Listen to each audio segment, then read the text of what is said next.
In this video, I'm going to introduce to you an exercise called the Divergence Exercise or the Divergence Exercise.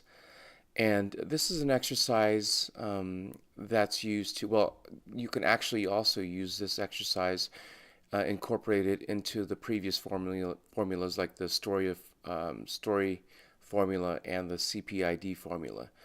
And the divergence exercise is something that I had taken from an idea from Malcolm Gladwell, who wrote Outliers. Um, and it's a way to actually, well, let me move it to the next slide right here. Um, if you can see my pointer right here, the brain functions. It's the idea of the divergence exercise is to free you from the tyranny of the left brain. Now, it's not necessarily that we're talking left right brain. Some people have said that scientists have said that it's not necessarily a left right brain thing, but it's actually a balancing of the brain. But for the sake of explaining how the brain works for creatives, I want to show you here that what's called the prefrontal cortex is our decision making, thinking, conceptualizing, and planning part of the brain. It's this part right here of the brain. And what it does, though, is that the prefrontal cortex, or it's also located in the frontal lobe, right? It's right here, and the prefrontal cortex, it's the executive functioning, it's the reasoning, and it's problem solving, but it's also the conductor.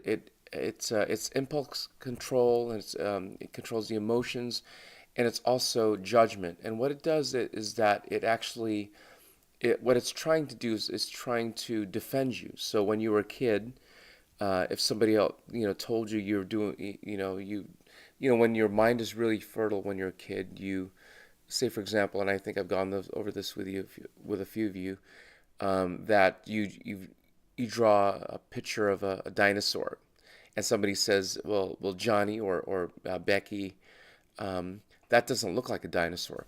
Immediately, that part of the brain sends out a judgment. It's trying to defend you. So, in the future, it'll tell you the next time you draw or try to be creative, uh, you should stop and not do it. And so it'll disable some of these functions, the creative functions that are in for example, in the hippocampus, the emotional centers, the amygdala, and hippocampus is where long-term memory is, and so it disables a lot of these things, your creativity. So what the divergence exercise does is that it helps you to disable the functioning of the prefrontal cortex so that you're able to actually write. I hope I have not thoroughly confused you in here. So, so essentially, what it is that this allows you to this exercise, the divergence exercise, allows you to have the freedom to create. So the objective of the divergence exercise is to disable the judgment part of the brain and free your imagination. And how it does this is that what you do is use this. You have two things. You have the practical or functional use, and you have the imaginary use. So what you do is that without thinking, you'll take an item or a thing, and say, for example, like a bed sheet, and then what you're going to do is that you're going to write down the practical use of the bed sheet and the imaginary use of the bed sheet, and then you're going to go back and forth, practical use, imaginary use. And as you're typing it out or writing it out, what you want to do is actually not stop to think about what you're doing. What you want to do is work from the move away from from the conscious mind, which is part of that prefrontal cortex, to the subconscious mind. And what you do is you want to by doing this exercise, you're going to disable that function of the brain. So let's take, for example, you start typing out, well, the functional use is of a bed sheet is to sleep on. And then you type out the practical use, it's a gateway to another world. And then the functional use, it's a sofa cover. And the practical imaginary use it talks and flies around the room, and so on and so on. And you do this for about 4 or 5 minutes, and then this actually disables the brain and allows you to actually think for yourself. So let me do the exercise. Let me create something here.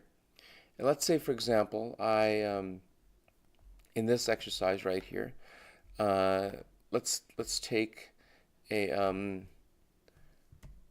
let's say, for example, I decide to use an item um, like a brick. Okay, so without thinking, I just think of a practical use. Use to build a house, and then imaginary use. Um, and I go back to it. It's a gateway to another world. And then I use the functional use, which is a doorstop, right? And I keep going, and I keep thinking. I don't actually. I don't stop to think. I just keep typing out an imaginary use for the brick, um, used uh, as a weapon to stop rampaging dinosaur. And you just go really wacky and far out. Then you use for the brick, uh, use as a level, um, uh, for a table, I guess, if you know what that is. And then I use an imaginary use. Um, it's talking, and you keep doing that, and you do this for about 4 or 5 minutes.